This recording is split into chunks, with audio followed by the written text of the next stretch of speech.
Saya sudah live, semuanya bisa kedengaran? Kepada semua lokasi di Indonesia dan di US, selamat pagi dan selamat siang semuanya. Terima kasih sudah datang pada hari ini. Kami sungguh bersyukur bisa kumpul bersama demi membaik riset Indonesia. Especially for our friends in the US, for Senin and for Brian. Good evening. Thank you so much for making time today. Perkenalkan diri, my name is Sandy. Saya akan menjadi moderator pada hari ini. I will be the moderator for today. And it's a huge, huge, huge honor. Ini suatu privilege untuk saya bisa moderator di acara yang luar biasa ini. Dan harapan kami semua dari panitia, dari tim organizing, agar kami bisa mengembangkan seluruh research dan science di Indonesia. Kami ingin negara Indonesia maju dalam bidang sains dan bidang research-nya. Dan harapan kami setelah webinar pada hari ini, kita semua bisa mendapatkan skill baru. We can be equipped with new skills, with new knowledge, so that we can do research better. Sebab kami tahu bahwa sains dan riset adalah hal yang sangat penting di dalam satu negara. Nah, sebelum kita mulai, saudara-saudari dan the people here you know gitu bahwa pembicara kita ada 3 yang sangat luar biasa. Nanti saya akan perkenalkan lebih lanjut lagi sebelum mereka bicara. So I'll introduce the speakers again right before they talk. But yang pertama adalah Brian Nosek. Dia adalah salah satu peneliti yang sangat-sangat saya hormati. Dan dia adalah satu penggerak utama di dunia ini untuk membangun sains lebih baik. Yang kedua adalah Senin. Dan dia juga sama, terutama dalam bidang psikologi. Dan terakhir di Queensland University of Technology ada Virginia Barber, dan dia akan bicara terakhir pada hari ini. Nah, ada beberapa hal yang kami perlu diskusi, atau yang perlu saya sampaikan sebelum kita mulai. Yang pertama adalah, nanti bakal ada live notes. There will be somebody taking notes in real time, dan linknya sudah tersedia kepada setiap viewing site. Jadi nanti buka bakal ada Google Document, nanti bisa tiba-tiba muncul ada catatan baru. Nah itu ada orang yang making notes, jadi dan akan terbuka untuk semua. Nanti dalam catatan tersebut juga ada link ke slide-slide yang sudah disediakan oleh Pak Brian, oleh Mbak Semin, sama Bu Jini. Mereka sudah bikin dan mereka sebenarnya sudah sediakan slide-nya kepada kami, pada kita semua, dan bisa dilihat dan di-download dari live notes tersebut. Nah, kedua, mengenai pertanyaan, sebenarnya yang mendaftar hari ini itu banyak sekali orangnya. Yang mendaftar ada 1.500 orang lebih. Kalau kita semuanya bertanya lewat Zoom, bertanya lewat lisan, if we all ask questions, mungkin sedikit gaduh, it may be a bit too chaotic. Oleh sebab itu, kami menggunakan satu website yang berjudul Menti. Jadi menti.com, dan bisa diisi kode 373495. Nanti bisa minta dari PIC di tempat masing-masing. There's a small code you can put into the website and all the questions will come to us di panitia. Tetapi yang perlu saya katakan, tidak semua pertanyaan kami bisa jawab. Tidak semua pertanyaan panelis bisa jawab. Sebab waktu yang panelis dapat itu cukup singkat. Kalau misalnya kita berapa ratus orang aja udah kasih pertanyaan, mungkin nggak cukup waktunya untuk bahan. Oleh sebab itu, saya dan tim panitia akan memfilter pertanyaan-pertanyaan yang menurut kami relevan. Nah, pertanyaan yang, jadi jangan heran kalau misalnya sudah bertanya, kok belum ditanya. Mungkin kami sudah ajukan ke panelis atau sudah diajukan ke saya, dan menurut panelis, oke, nanti bakal dijawab kok. Nanti bakal dijawab. Jadi jangan takut. Setelah event tersebut selesai, kami sudah sediakan Facebook group di mana kita bisa diskusi. We have a Facebook group where we can discuss, where we can build connections, dan kami bisa saling tanya-tanya. Dan nanti kalau misalnya pertanyaan sudah masuk, saya akan menanyakan ke panelis secara lisan. So the way it's going to work is that I'll send a private message to the panelists, or I'll put my hand up. And for the speakers, for Brian, Samin, and Ginny, when you're ready, you can call out to me and I'll ask you the questions in person, or at least face-to-face. Great, no worries. Saya sangat-sangat excited untuk hari ini karena saya pun banyak sekali belajar. Oh iya, saya saat ini lagi di Sydney dan saya sedang pakai batik. Saya bangga sekali dengan batik di Indonesia. Dan saya sudah siap, udah ada snack, udah ada minuman, and I'm ready to learn lots and lots of things today. Dan sebelum kita akan masuk, abis ini kita akan ada kata sambutan. Tapi before that, I wanted to welcome each and every one of you here. Semua orang di sini, kami ada co-host yang dari ujung Indonesia, dari yang paling selatan sampai paling timur sampai paling barat. We have co-hosts all over Indonesia, from all the way to the south, to the east, to the west, from Papua to Aceh to Kupang. Welcome. We love that you're here with us. Thank you so much sudah sediakan waktu untuk bisa belajar bersama kami pada hari ini. Nah, sebelum kita mulai, kita mau ada kata sambutan. Sebagai wakil dari panitia, saya ingin menyambut Bapak Dasapta Erwin dari ITB untuk memberi sedikit kata sambutan sebelum kita mulai. Jadi mari kita tepuk tangan, kita sambut Bapak Erwin.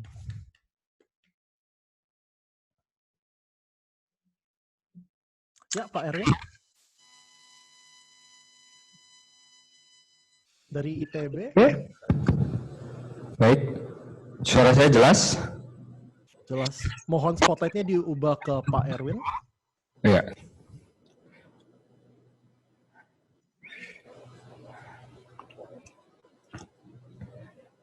Ya, baik. Good morning everyone. Selamat pagi. Sudah hadir di acara ini. Terima kasih Sandi sudah pakai batik, karena hari ini saya tidak pakai batik. Saya pakai kaos bikinan Mas Ilham. So, terima kasih sudah hadir di acara ini. To remind everyone, untuk mengingatkan Ibu dan Bapak bahwa acara ini tidak untuk, tujuannya adalah untuk memperlebar wawasan kita, memperluas wawasan kita tentang sains dan publikasi. Jadi saya tahu pasti Ibu dan Bapak sudah banyak dijejali pesan-pesan yang sebelumnya dari institusi, dari pembimbing riset, mungkin dari Pak Rektor, begitu ya. Tapi intinya hari ini kita sedang belajar hal yang lain untuk bisa melaksanakan riset dan mempublikasikannya dengan lebih baik lagi. Jadi kurang lebih seperti itu, Sandi. That's all from me. Terima kasih untuk panitia pusat, Sandi, Mbak Amel, Mas Ilham, dan para PIC yang ada di 39 daerah di Indonesia yang telah bekerja keras untuk agar acara ini terlaksana. Terima kasih Sandi, thank you. Back to you. Terima kasih banyak. Thank you so much, Pak Erwin. Nah, bagi yang mungkin belum tahu, Pak Erwin itu sebagai mentor bagi banyak dari kami yang tergabung untuk membangun sains di Indonesia. He's like a mentor to a lot of us in improving Indonesia's science. Now, I'm very, very, very excited karena kita akan masuk ke guest yang pertama. We're gonna go into our first panelist. Dan kami akan mengundang Profesor Brian Nosek. Beliau adalah direktur eksekutif di Center of Open Science dan dia ada guru besar psikologi sosial di University of Virginia. Dan Brian adalah tokoh utama reformasi transparansi dalam sains dan karya tidak hanya berpengaruh di kalangan subdisiplin ilmunya, bukan cuma di social psychology, tetapi juga berpengaruh besar bagi disiplin ilmu lainnya. Brian mendirikan Center of Open Science atau singkatannya COS yang utamanya bergerak untuk mengampanyekan praktik sains yang lebih transparan dan accessible. COS menyediakan Open Science Framework, yaitu OSF, mungkin ada beberapa orang yang pernah coba, yang menjadi salah satu platform utama yang memfasilitasi praktik sains terbuka dengan menyediakan layanan repositori, data sharing, dan progrestasi secara gratis. Secara pribadi, Brian Nosek adalah semacam role model bagi saya dan bagi banyak orang, dan banyak sekali improvement di sains tidak akan terjadi tanpa beliau. Dan sebenarnya untuk bisa mengundang dia itu sangat langka, sangat susah karena beliau itu adalah orang yang sangat penting. Oleh sebab itu kami sungguh bersyukur bahwa Brian bersedia untuk bicara pada kami di Indonesia pada hari ini. Dan kalau nggak salah di Virginia itu waktunya sudah mau tengah malam. Jadi dia tadi berkatakan dia udah siap, tapi sebenarnya dia banyak berkorban juga. Dan webinar tersebut adalah salah satunya pencetusnya dia sendiri. Oleh sebab itu, I'm very, very excited, and we're gonna get started in the first session. So everyone, let's welcome Brian Nosek with a huge round of applause. Alright, spotlightnya bisa diganti ke Pak Brian. Can we change the spotlight to Brian, please? Yes, and can you hear me, Sandy? Yes, yes, very well. Can you? Yep, I can hear you, Brian. Very good. Well, thank you everyone for coming to this event, and good evening and good morning as it is with the time. I really am honored to have this chance to speak with you today, and I hope that this experiment will become something of a regular event for having some dynamic exchange of knowledge across research communities. I also appreciate that you are willing to, if English is not your first language or a regular language, willing to work with me on listening to this presentation. I'm excited to share some of the things that we have been doing at the Center for Open Science about how we might improve research practices. I will share my screen so you can see my slides, and let me point out, and I believe that Sandy already mentioned them, that there's the links to live notes so that you can follow along to the note takers for what it is that they have, what it is I've said in the summaries of that, including some translation. And if you have questions, please do post them to Sandy and I will try to answer them the best that I can. What I would like to talk about today is what the challenges are in science that we are trying to improve in the research community that is trying to advance open science. And my talk will be the depressing one of the three presentations because I will focus on all of the problems. And Samin and Ginny will tell us all about the solutions. So theirs will be much more optimistic and positive compared to mine. But what I want to start with is just describing what is open science. How do we think about open science as a concept? And there are a lot of different things that people mean when they talk about open science. One of them is open outcomes, sharing what it is we found in the findings of our research. That might be in terms of open access, meaning that anyone can access the publications as they are produced. It might be with regard to preprints, like Pak Irwin's shirt, Ein Archive, is a fantastic example of a preprint service that is making research available more quickly and more broadly so that researchers can learn from one another. And reporting all results, even if the research itself is not published, sharing the results of that research so that others can learn from the things that we started but didn't get into publication. A second part of open science is open content, not the outcomes of the research, but all of the data, the materials, the software code or analysis code that we generated, the software that was generated for doing the research. All of those parts of the actual content of what was generated in the research process could be shared more broadly than it is at present. And then the third big category for open science is open process, meaning how did we get to those findings? How did we generate the data that we have? How is it that we designed the research and planned what we were trying to do? Open process often refers to some specific behaviors such as pre-registration, which is when we are designing a study, we have some plan in mind and we want to make a commitment before we observe the data of what it is we're expecting to see, what it is we're expecting to test, and what it is we want to learn from that. And those commitments before we observe the data are very useful to know so that we can compare our initial plans with what we ended up discovering or the things that we did after the fact. Likewise, sometimes open process refers to making the peer review process open, how it is we are evaluating each other's research. and the collaboration process, how we're trying to connect with each other and how it is we do our research and make it more accessible and interactive and collaborative with others. So those are the big picture categories of how it is we try in thinking about open science to make more of the research process more available to others so that everyone can see how it is I and my colleagues got to the claims that we make that we're now sharing with you. There's another way that we can talk about open science, and that is in the principles that open science is trying to share or advance in changing the research practices.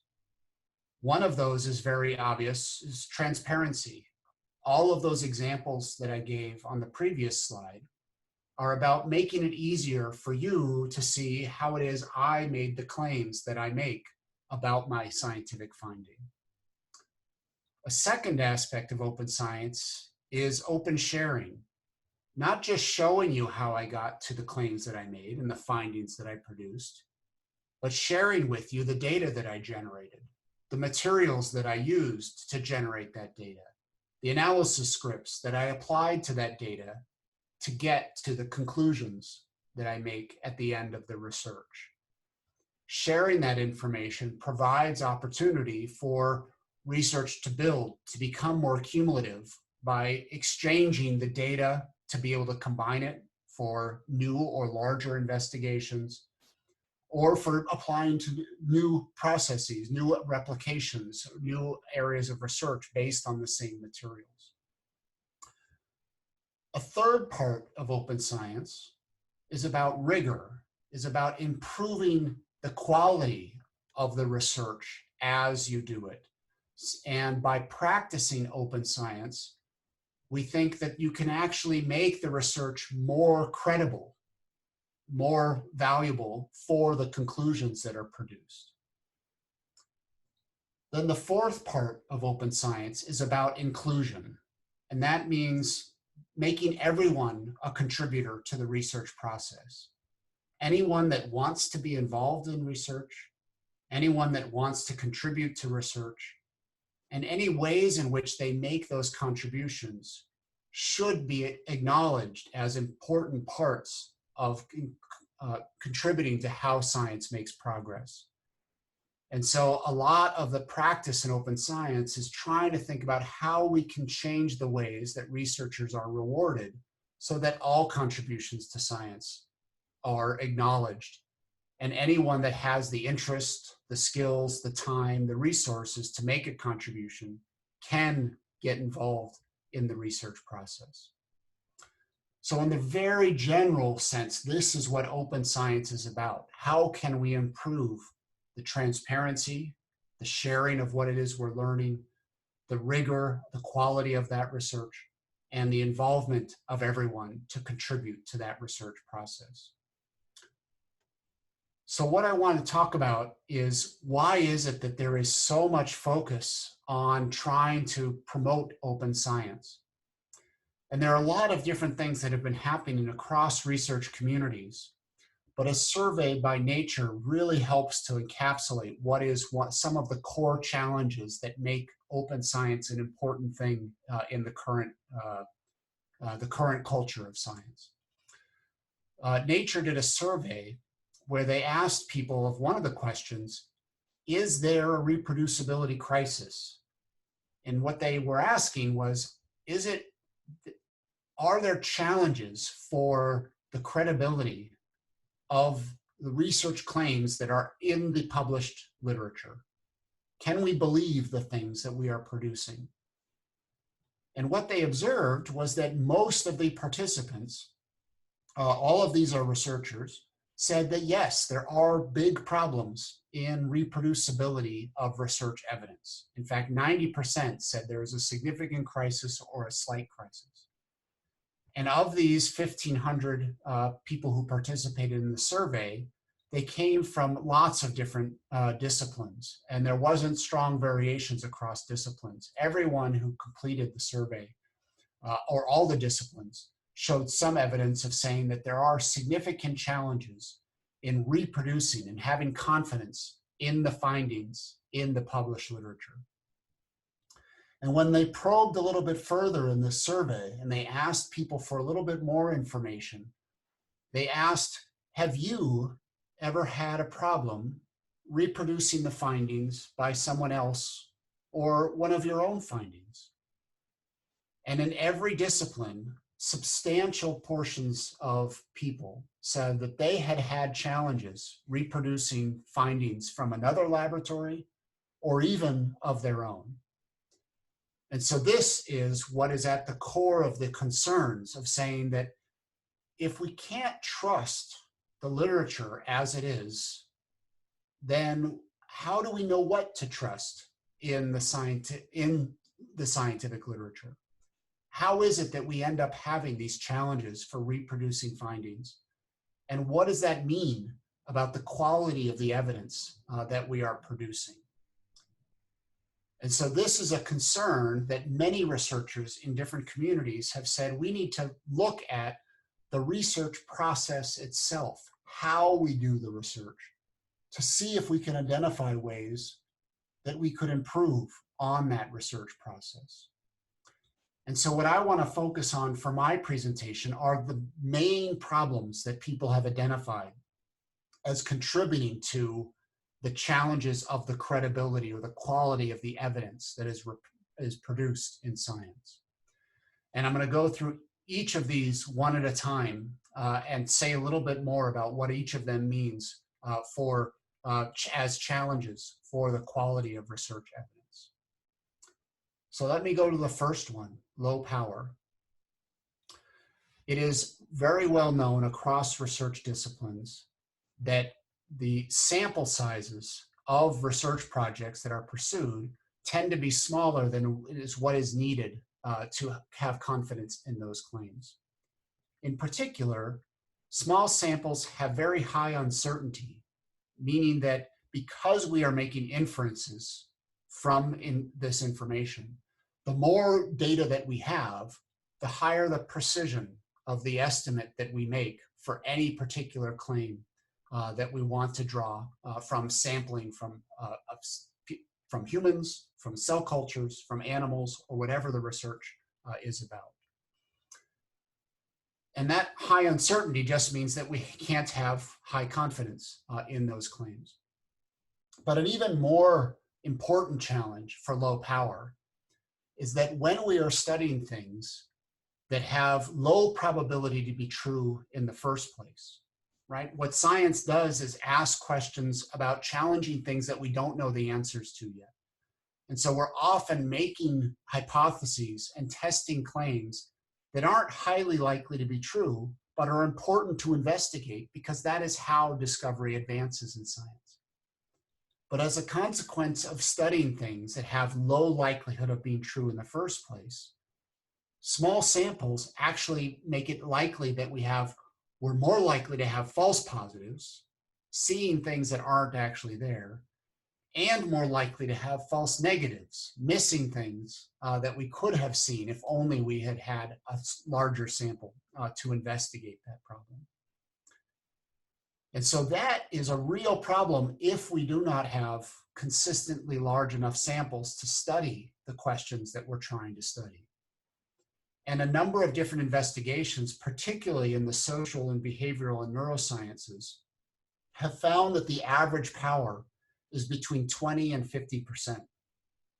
And this is a big problem because if the average power is 50%, what that means is that if we assume that every published finding we investigate is true, and we are estimating it accurately, it's that person studied it, they found an effect this large of when you make this treatment, it has this much impact on the outcome. If that's all true, then what we should see in the published literature is about 50% of the findings should be positive results. That's what would happen if the average power is 50%.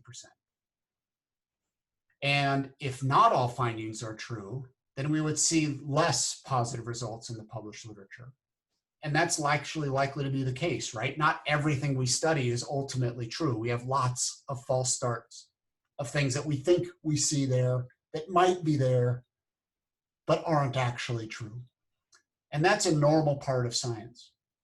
And so with an optimistic power of 50%, it is very optimistic to think that we would get to 50% positive results. But the shocking thing is that in the published literature, it's about 90% positive results. And that doesn't make sense. It can't possibly be the case that our average power is 50% as a median, and that the published literature has 90%, almost everything is a positive result. The only way that that could happen is if we have selective reporting. And what that means is that we are systematically leaving out the negative results, the results that don't show a positive result, an effect of that treatment on that outcome, or relationship between these variables. And so Danielle Finelli, among others, has investigated how often do we see positive results in the research literature. And he found that across all research disciplines that he investigated, most of the time, what you see here is that the lowest is among the space sciences. 70% of the findings, tested hypotheses in space sciences found evidence, a positive result, evidence supporting the hypothesis that they were investigating. And that's the lowest. And it goes all the way up to over 90% in psychiatry and psychology, finding positive results. So the average across all of these of close to 90% or 80 to 90%, depending on the domain, is in contrast to this evidence for low power of the research that we are investigating. And so the challenge is that we likely have substantial selective reporting. And another phrase for that is publication bias. And the idea of publication bias is that it's much more likely when I have a research finding in the things that I study, that if I find a positive result, I find that this treatment did affect the outcome, or I find that these two variables are related, I'm much more likely to submit that for publication. And reviewers are much more likely to treat a positive result as interesting enough to publish, as compared to finding a negative result. This treatment doesn't affect that outcome. These variables aren't related. People tend to think that the negative results are less interesting to report, and so they end up not being represented in literature. But the problem with that is that if we leave out the negative results and we're only selecting the positive results for publication, then the published literature provides a very misleading representation of the credibility of findings as a whole.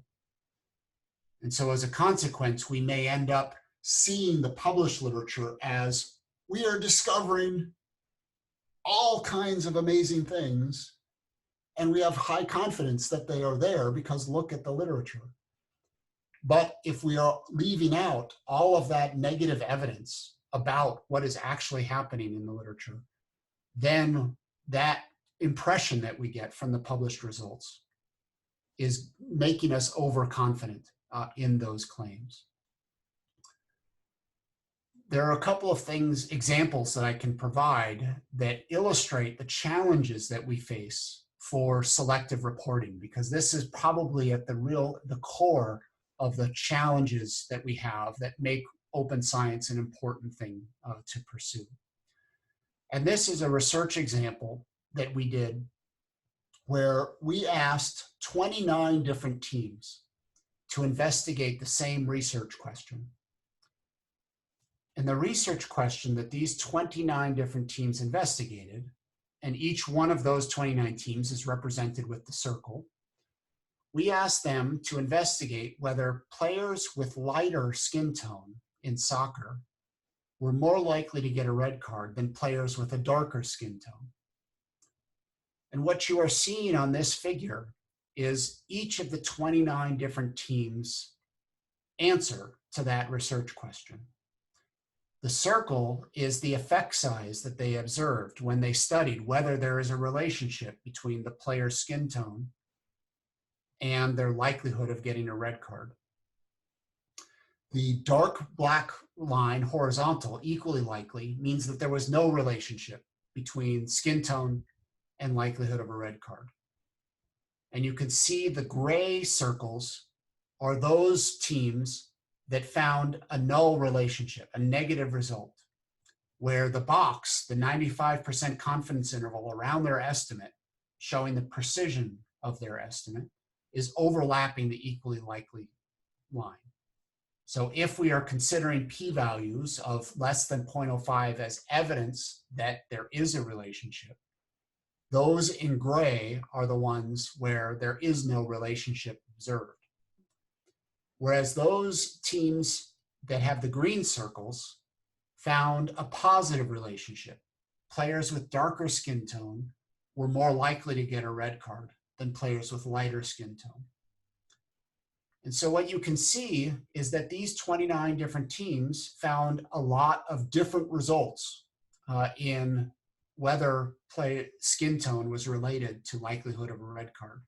About 1/3 of the teams found negative results. About 2/3 of the teams found a positive result. And you can see that there is a lot of variation in their effect sizes. What's surprising about this study is that all of the 29 teams used the same data set. So we gave them the hypothesis to test and said, study this question. And then we provided them the data set to test that question. And then they analyzed it the way that they thought was the appropriate way to analyze it. And what you're seeing in this graph is the variability that was observed in the effect sizes that they found using the same data. So even though the different teams were all working with the same data, they found different results. And when we read a scientific paper, we usually see one result reported. And we assume that that's the result that the data revealed, because that you analyze the data, there is the result, and so the conclusion is what those data show.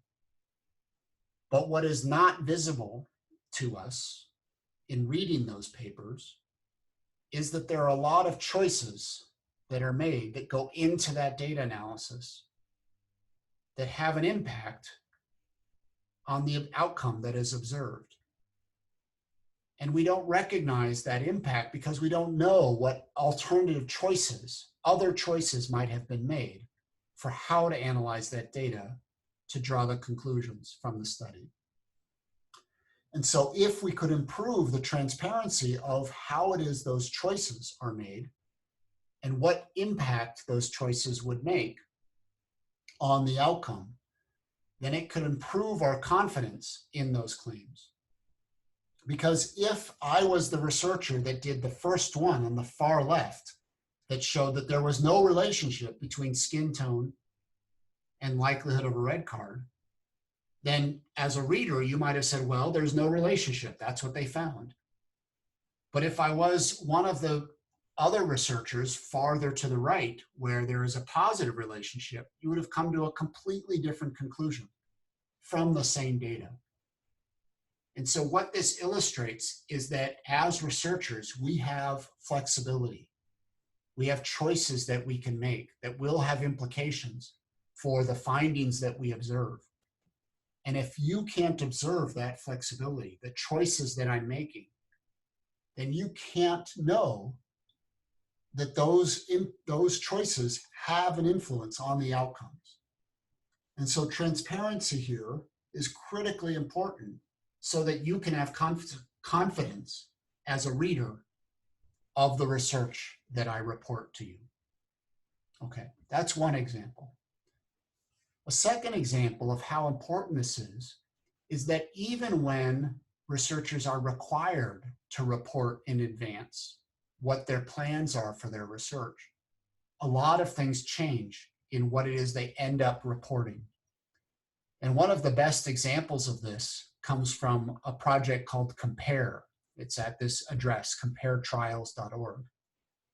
And what they did was they looked at the clinical trials where drugs are being tested for potential use in medical practice.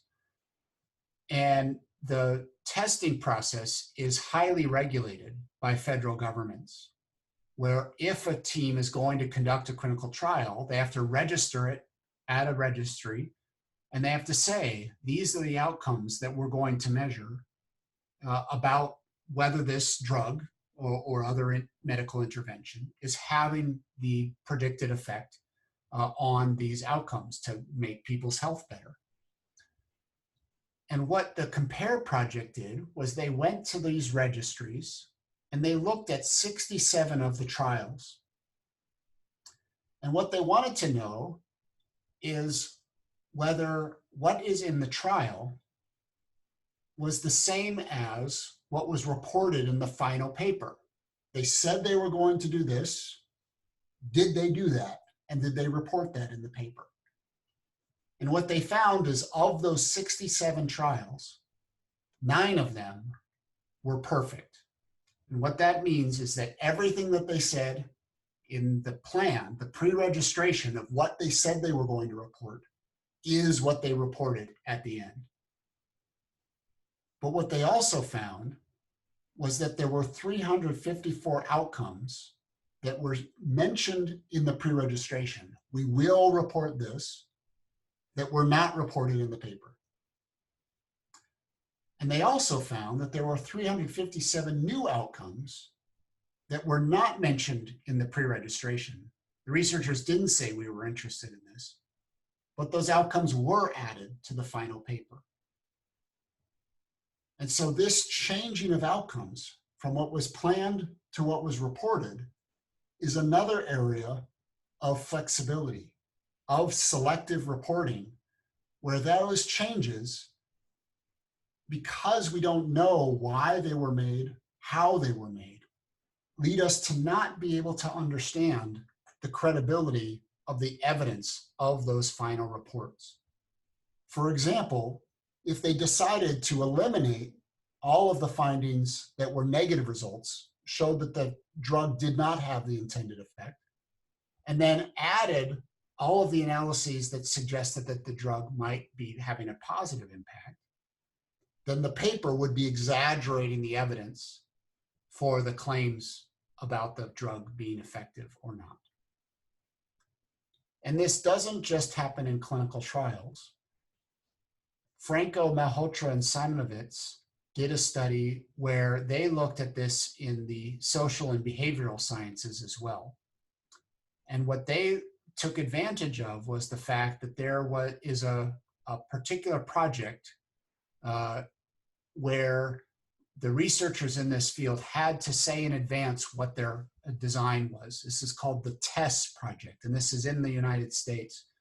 And what TESS is a data collection resource where the researchers, like I have actually used TESS myself. My lab designed a study and then submitted it to the TESS editors. And the editors reviewed my study design and they accepted it, and then they collected the data for me. And the reason that this is a very popular resource is that they maintain a representative sample of adults in the United States. And so it's a very valuable sample to be able to make generalization to all US adults. And so a lot of people submit their designs to this, to the TESS editors to try to be published, to try to get data from this sample, because it's a valuable sample.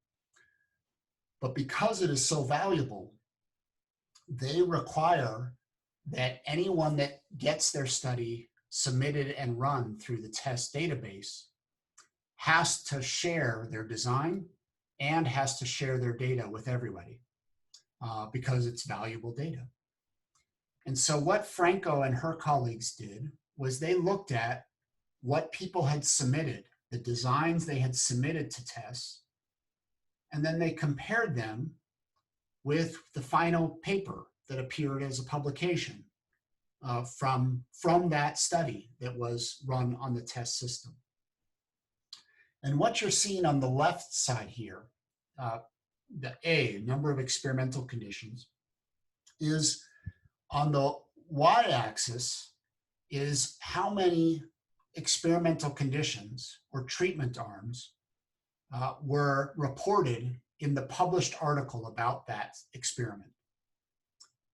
And on the x-axis, the horizontal, is the number of experimental conditions or treatment arms that was actually in the experiment, because they know exactly what was in the experiment because they had to share this information. And what we would expect is that the papers at the end would report all of the experimental conditions. Those are what that was the methodology of the experiment. And so if all of the studies had reported all of their conditions, then the big dots would be all on the diagonal line. That would mean that the questionnaire had two experimental conditions, and the article reported both of those experimental conditions. But what you can see is that there's 40% of the data, those dots below the line, are showing that the questionnaire, the actual experiment, had more conditions than were reported in the article itself. And so what that means is that the authors of the article were leaving out information about the experimental design. And then what you see on the right side is that the number of outcome variables also wasn't completely reported. So in the experimental design itself, on the x-axis, are the number of outcome variables that were in the study itself. And on the y-axis, the vertical, is the number of experiment or outcome variables that were reported in the final paper. And a substantial portion of the actual outcome variables that were used were not reported in the final article. And then Franco and her colleagues looked closer at those outcome variables and compared the outcome variables that were reported from the outcome variables that were left out because they could access the original data. And what they found is that of the outcomes that were reported, most of the effects, there were 122 findings, the median p-value was 0.02, and less than 0.05 would be considered a positive result. And so mostly the median suggests that most of the results were positive results. In fact, the average effect size was 0.29. If Cohen's d is not familiar, that's about a third of a standard deviation. And 63% of the findings were positive results, p-values less than 0.05. Of the results that were not reported in the article, but were in the data, the median p-value is 0.35, meaning that these were negative results. They were not sharing the negative results. The median effect size was 0.13, less than half of the median effect size of those that were reported. And most of these were negative results. Only 23% of the findings that were left out were positive results. So what we see here is that there is a systematic bias in the findings that were reported in the paper, much more likely to be positive, interesting results, finding relationships or finding impacts of treatments. And what researchers are leaving out, even though it was in the experiment, is information about non-relationships. And so the consequence of this is significant because by leaving out those findings that are negative results, the published literature looks more beautiful, looks like there's more positive effects, shows larger effect sizes than the study itself did in reality. And that can reduce the credibility of the published findings. So there are a number of efforts to try to increase the credibility by requiring researchers to register their findings and make those findings, make the plans more important for what it is people end up reporting.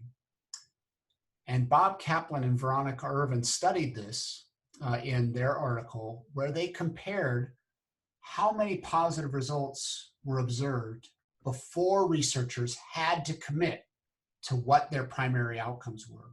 And this is in clinical trials where they have, here is a drug that we are presenting to treat this particular disease, and our outcome variable is going to be, likelihood of death or blood pressure or whatever it is was the defined outcome variable.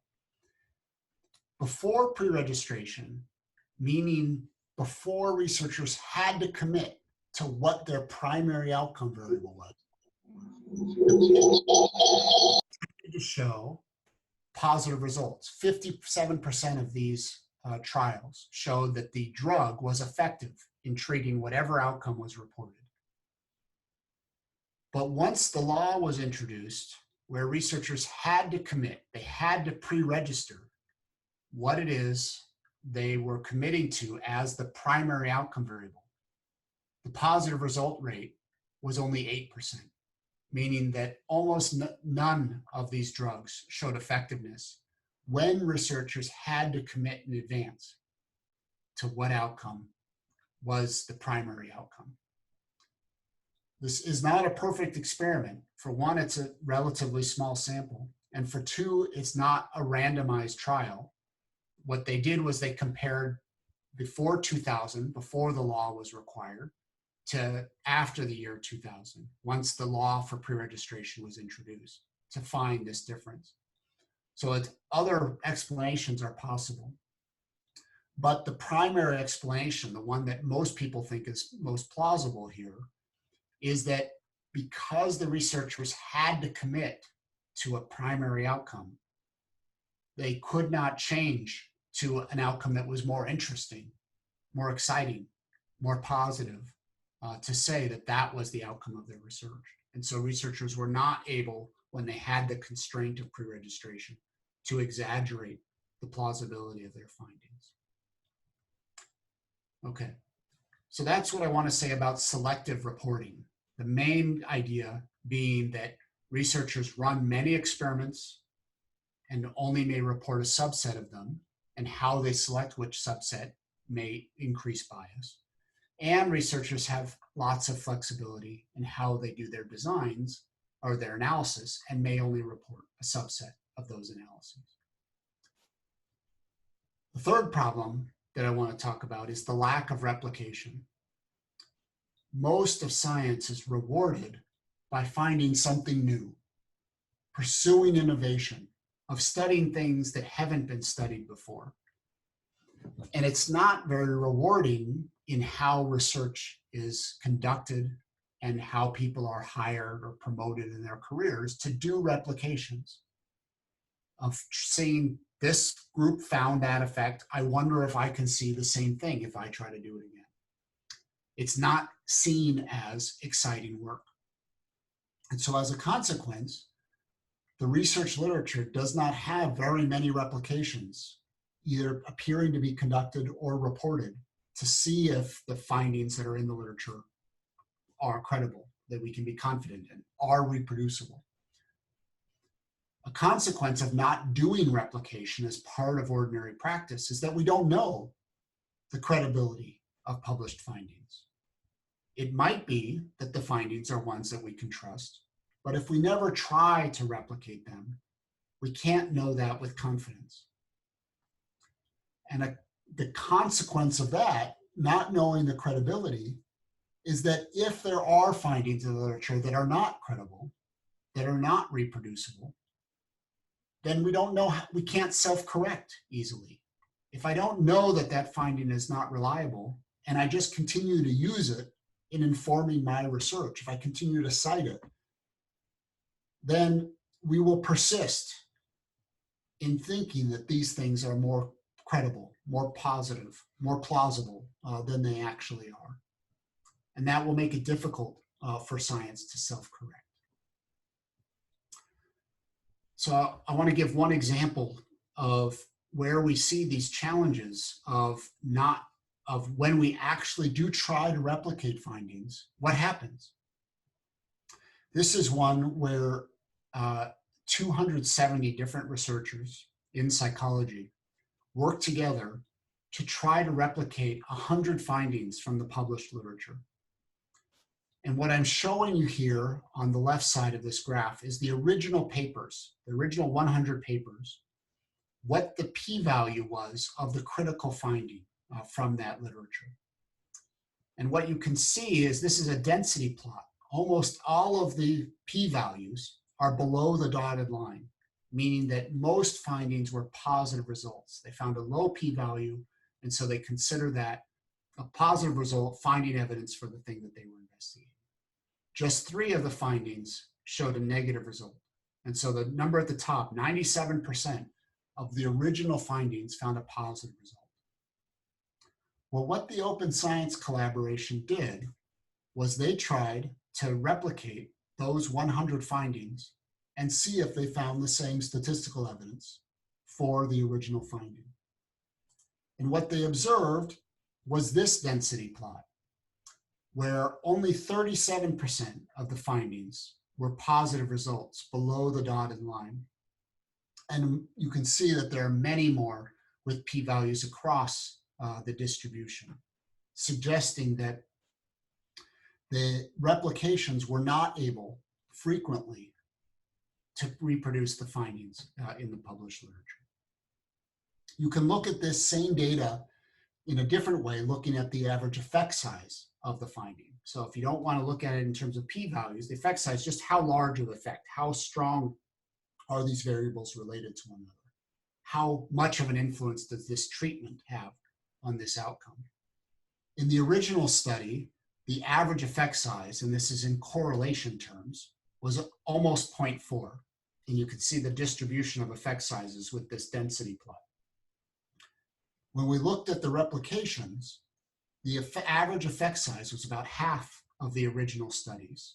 And some even went in the opposite direction of what the original finding observed. And so what this suggests, these two findings together, is that we presume that the published literature is a credible characterization of the findings, of the understanding that we have of that literature. But when we actually try to replicate those results, we frequently do not find evidence that's similar. And that means that the replications were in error in some way. We messed something up when we were trying to replicate those findings. It could also mean that the original finding was an error. It's an exaggerated result. It's not realistic for what that phenomenon is. Or it could mean that there is something not yet understood about that phenomenon that accounts for why we observed it in the original and we failed to observe it in the replication. But because we don't do replication as an ordinary part of research practice, it's so rare in the published literature, we don't have the opportunity to learn from findings like this to try to understand the discrepancies that may observe between original studies and replication studies to increase our confidence in those published findings. Okay. So problem 4. The fourth problem here is this, what we've already talked about before, which is the lack of transparency. In so many of these examples, the real challenge is that you don't know how I did my research. I don't provide you enough information to see that I left out some results or I added some new results that weren't part of my original plan. We have been trying to do replication studies to see if we can understand what original authors have done and then run good experiments to try to reproduce their findings. And one of these projects is called the Replicability Project in Cancer Biology. And what we did in this project was that we found 51 high-impact preclinical cancer biology papers. And what high impact means in this case is that these are the papers that were cited the most of cancer biology papers, had the most readers of them. And we designed replications of these 51 studies, and we conducted the project totally openly, where we reached out to the original authors, tried to get materials and data, designed the studies, pre-registered those, had them peer-reviewed in advance. And you can see a lot of the work at this address on the OSF of all of the materials that we generated from this. But a key part of the project was when we were starting, we read the paper, as is the natural thing to do, and we want to try to replicate it. And we tried to figure out what the methodology of the experiments were so that we could replicate them. And we also tried to get the data so that we could understand what it is that they actually found. And what we observed was quite surprising. When we went to those original papers, we asked, could we get the data that was underlying the evidence that was reported for the papers or for the individual experiments? And I mentioned there was 51 papers, and of those 51 papers, there were 197 experiments in those papers that we were going to try to replicate. And there was not one single paper where all of the data was available in a repository or in the paper for us to be able to assess the reproducibility of the findings contained in the paper itself. And only 3 of the individual experiments had data available somewhere for us to be able to access. So then we said, okay, well, we may not be able to have the data, but at least maybe the papers will describe the methods, how they did the experiments, so that we could run the experiments again. And so that was the second question we assessed. Could we read the paper and the supplementary information and design a protocol to do the experiment again? And could we do that without having to talk to the original authors? Could we do it on our own? And what we found was that there was not one single paper and not one single experiment where we had enough information from the paper itself to be able to design the protocol to run the experiment again. We always ended up with questions for the original authors to try to help us to understand what they did in that experiment so that we could do a fair replication of it again. And that is a basic challenge for the credibility of the evidence of these claims, if it's not even possible to be able to run the experiment again because there wasn't enough information about the methodology. And this is a pervasive challenge across the sciences of lack of full reporting, lack of availability of the data and the materials that are underlying the research that we do. Again, I'll point back to this COMPARE project where it wasn't at all clear in the paper that some of the outcomes in the pre-registration were not reported. And the paper did not make clear that there was new outcomes that were added to the paper that weren't in that pre-registration. And it's only because they registered the trial that they were able to do this study and see that some of this switching had happened. For most of the sciences, pre-registration is something new, something that many people have not tried. And so without pre-registration, there is no way to know when things have changed from what were the original plans to what were the final outcomes. And that's a real challenge for understanding the credibility of that research evidence. Okay. So one of the things that Samin is going to talk about a lot in the next presentation is the role of pre-registration. And so what I want to do is just give a brief introduction to part of that in the context of this lack of transparency. A number of philosophers of science have talked about the distinction between the context of justification and the context of discovery. These are 2 different parts of the research process where we're trying to learn about what's happening out in the world.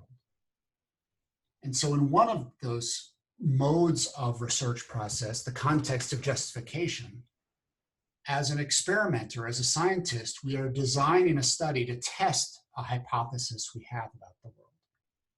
We have some idea of what we think will happen. We have a prediction of what, if we did this, what's likely to occur, right? Because we have a theory about it. Maybe we only just have a small hypothesis. Maybe we just have a hunch of how it is that the world works. When we're in this mode, we design our experiments to try to confirm or disconfirm our hypotheses. We're testing them. And so the choices that we make are independent of the data. We haven't observed the outcomes. We're designing our study to develop a test to see if those outcomes, those findings occur in the way that we expect. That is an important mode of research.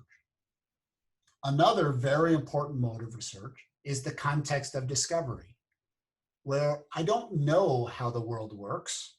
And so I'm looking at data, I'm looking at the world to generate hypotheses, to come up with new ideas about how I think the world might work. And so in this context, I'm exploring, I'm looking at the data, I'm looking at different possibilities, and I'm making choices about how to look at the data while looking at the data. I'm learning from my data to come up with hypotheses about what I think the world might mean, to generate theories about how I think the world works. An important part of how many areas of science do their research, especially in the context of null hypothesis significance testing or the use of p-values, is that the use of p-values is designed for the context of justification. Those p-values are interpretable because we've made a plan in advance. We know the number of tests that we're going to do. And so we know how to interpret those p-values as measures of unusualness, of how likely is it, assuming that there was no relationship between these variables, how likely is it that I would have observed this finding or something more extreme? For that p-value to have meaning, you have to know how many tests did I do or could I have done in order to have that p-value be interpretable. When we're in the context of discovery, where we're interacting with our data and looking at it in lots of different ways, p-values lose their meaning. They're not easy to interpret because we don't know how many tests we might have done. And so they're not as diagnostic as we would like them to be if we were testing hypotheses.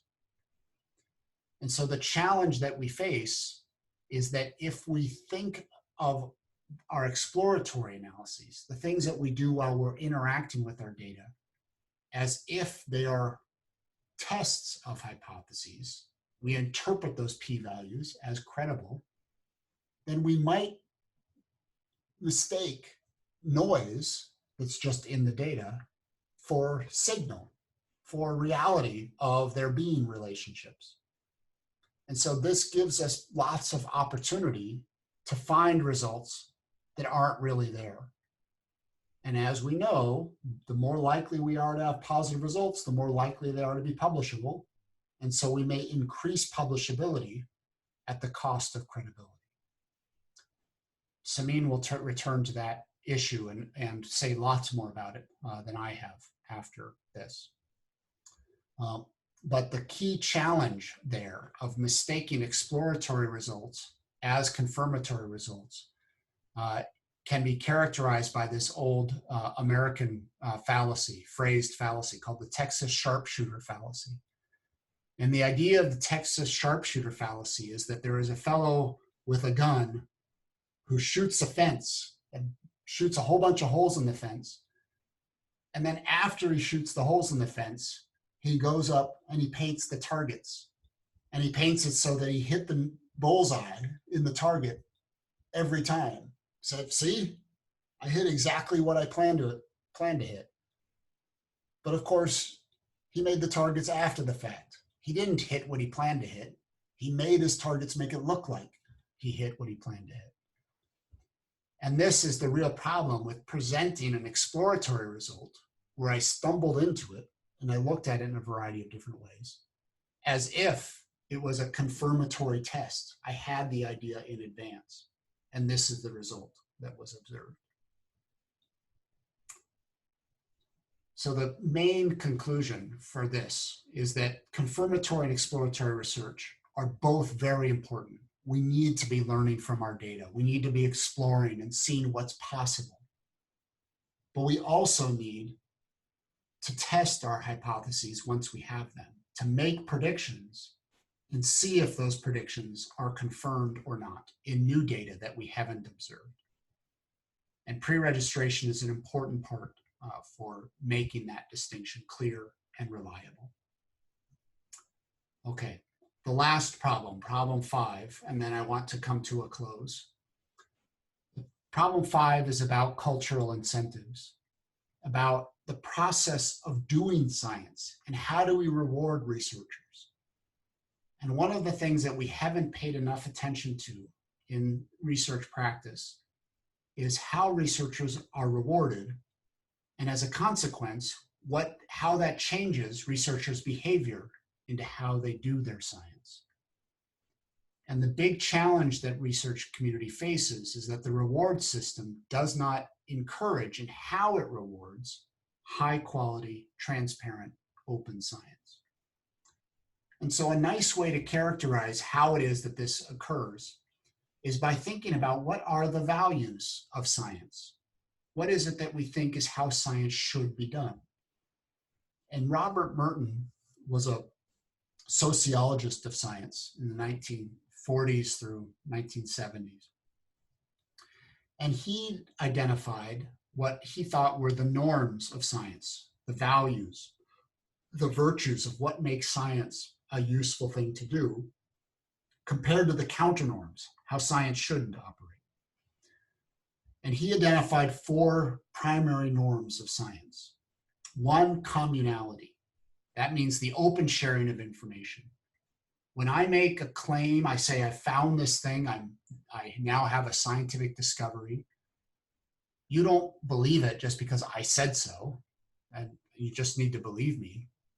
Instead, you become to believe it because I can show you, here's the methodology that I used, here's the data that I generated, here's the analysis I applied to that data, here's the interpretation I made.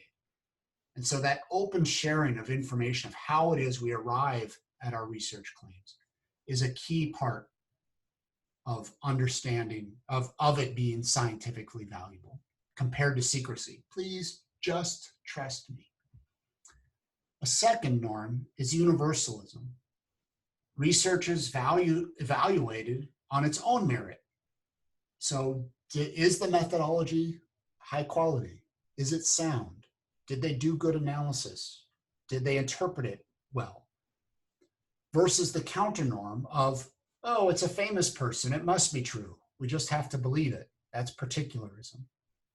So Merton said science really operates or should operate by universalism. The evidence itself is how we decide whether to believe it. Merton's third norm is disinterestedness. Researchers should be motivated by knowledge and discovery, just trying to figure out how the world works. Versus the counter norm of self-interestedness.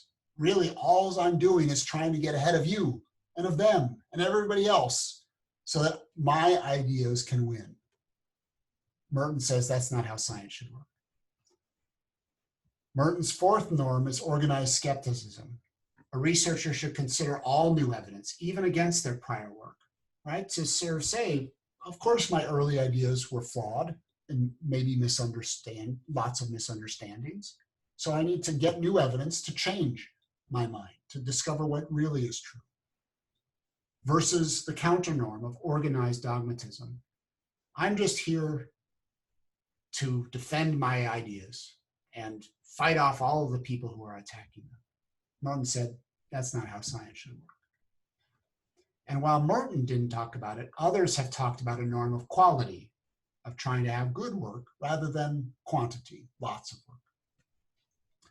So those are norms that you might recognize as how science is described in the abstract. What Anderson and her colleagues wondered is, do researchers endorse those norms? And so what I'm showing you here is results of a survey they did with about 3,000, a little more than 3,000 researchers. And early career were researchers who were postdoctoral students, just after having defended their dissertations. Mid-career were researchers that was an average age of around 40 or so in this sample. And what I'm showing you here is a cumulative plot of their survey responses, where those in gray are the participants who said that they believe, they endorse the norms over the counter norms on average. And what you see is that most people endorse the norms over the counter norms. Then in black, and 90% of people say they believe the norms over the counter norms. In black are those that said, no, I believe that the counter norms are how science should operate over the norms. Very, very few people endorse the counter norms. And then in gray hatches are those that said that they endorse both of these equally. So then they said, okay, that's fine. That's what you endorse. Tell me how you behave. What do you do in your everyday research? And what it looks like is this. So when you ask people for how they behave, still 60% or more of participants say that they behave according to the norms of science. They embrace those values and they live by them. But now more people are saying that those counter norms, the things that are self-interested, keeping things secret, defending their ideas, treating it as a scientific competition, that they are influencing their behavior to some degree. But still, not many are saying that those are what dominate their behavior in black. But then they asked, okay, don't tell me what you individually do. Tell me what other people in your research community, what do they do? And it looks like this. So when people are assessing what's the culture like, what they report is that the culture really does not behave according to the norms of science. The culture, other people, behave according to those counter norms. And that is a real challenge for science, because if we perceive our culture to not be reinforcing the norms of how science should operate, then we're creating incentives where individual researchers are rewarded for doing things that are not in the best interest of science. And what we think is at the core of this challenge is that the incentives for my success really focus on me getting it published, not on me getting it right. And that's a real barrier to research progress. If really the reward for me is making my research as beautiful as possible for publication, but even potentially at the cost for accuracy. Now I see we're about at the end of my time, so I want to close and just anticipate some of the solutions that are available to try to make research more credible and more reproducible. And then Samin and Ginny's talks will spend a lot more time talking about these solutions. But a key part of that solution is to have tools, resources available to make it easy for you to do the research in a more transparent and open way. And what we do at the Center for Open Science is offer the OSF as a free service for researchers to use to make their research process, their research content, and their research outcomes, like through iArchive, more available to others so that we can improve the credibility of our research claims.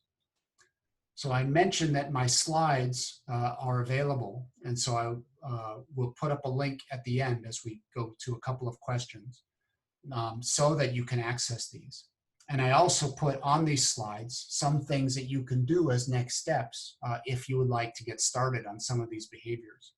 There's a number of things happening in the Indonesian research community that are very exciting for promoting open science. And also, I posted on these slides all of the different references from the research that I talked about, in case any of that is something that you would like to look into more. And here are some specific links, including to these slides, that you can download right now, if you'd like, from that link at the bottom. So I will end with that. And if there's any time for questions from Sandy, I will be happy to answer them. But thank you very much for your time and attention. I am very honored to have had this chance to speak with you. Thank you. Thank you so much, Brian. In every place, mari kita beri Brian tepuk tangan yang luar biasa. Terima kasih, Brian. Thank you so much. So we've got a few quick questions. If short fire questions, if you say, karena di tempat Pak Brian sekarang hampir tepat jam 12 malam. Jadi kita akan singkat sekali. So we realize it's very, very late, and we'll keep our questions very, very short. That's okay. The first question is, a lot of the replicability issues, do they happen only in sort of Western societies, or in what was it again? Weird, white, educated, industrialized, rich and democratic population. Yeah. That's right. Or does it happen all around? That's a great question. And the answer, the real answer, is that we don't know. The evidence is not clear yet. There is good reason to expect that the challenges are pervasive. And the reason to expect that is because many of the ordinary research practices that we have that are relatively universal can lead to these challenges. Sorry, there's a bit of feedback. Panitia bisa tolong mute yang lain? Mungkin ada site yang mohon di-mutein. Somewhere else. Yep, that must be another person. All right, so, sorry, Brian. No, that's okay. So we still need to study it to be able to know, because this is a very important question, is whether there are variations across cultural context for how science gets done and across disciplinary context for how science gets done that may make reproducibility higher or lower. And if it is, then that will provide us information about solutions to improve the fields that are struggling. Absolutely. Thank you so much, Brian. I've got one or two more questions.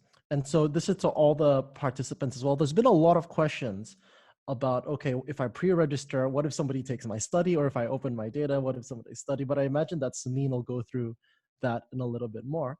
One final question for you, Brian. So you've presented a very, very scary picture to us. You've shown that just because it's good. Just because something is peer-reviewed, just because it's published in a journal, it doesn't necessarily mean that it's credible, right? It's like, it doesn't necessarily mean that it's good. And because of that, we've got to change a lot of how we do things. And so do you have any tips or recommendations for early career researchers because Indonesia is a hyper-competitive academic environment where publications are very, very much very, very much competitive and it's incentivized on an individual level. What would you say to an early career researcher in that environment? Yeah, it's a great question. And it's one that people are wrestling with in every culture because that competitive environment is true everywhere. And so no one is immune to these challenges of the pressure to find certain kinds of results, the pressure to publish, and the pressures that may lead to not being able to recognize or understand what the credibility of the claims of the literature that we are reading are. So where I start with this is, what is it that you want? Why are you doing science, right? What is it that gets you excited about science? And if you can't live according to those principles that got you into doing science, then it's going to undermine your satisfaction with doing science in the first place. So for me and the graduate students in my lab, we spend a lot of time talking about really why we're here is because we're curious. We want to figure things out. We want to solve problems. We like the things that we're wrestling with. And for us, it's worth it to try to do the best job that we can, right? Whatever is the best, we know we're not doing science perfectly. Every day we find things that we screwed up. And that's because science is hard. But if we can each day get a little bit better than we did yesterday, then that will help us do better science over time and increase our satisfaction with why we are in science in the first place. So just like on your question about pre-registration and people stealing ideas, we've pre-registered everything. And if we are concerned about making this idea available too soon, we still pre-register it. But on the OSF, you can embargo that registration for up to 4 years so that other people can't see it. So the technology can help to make it easier to do the behaviors, but still address some of the challenges that we have about the competitive communities that we're in, and not prevent us from being able to do those things to advance our careers. Thank you so much, Brian. So what you're saying, and I'll translate it into Indonesian. Jadi, para hadirin, Brian katakan bahwa kalau misalnya kita mau upload praregistrasi atau kita upload data, itu sebenarnya bisa kita simpen dulu dan jangan dibuka. It's not open yet for a period of time. And that helps kalau misalnya ada yang mau scoop atau mau itu duluan, kita sebenarnya udah taruh, udah ada tanggalnya, oke, kita udah praregistrasi, tapi tidak dibuka. So I just want to close by saying, Brian, thank you so much. Thank you and the Center of Open Science. We from Indonesia, we really appreciate it. And we hope you have a good rest tonight. Thank you so much for making the time. And we're going to send Brian off. Mari kita tepuk tangan untuk Brian Nosek.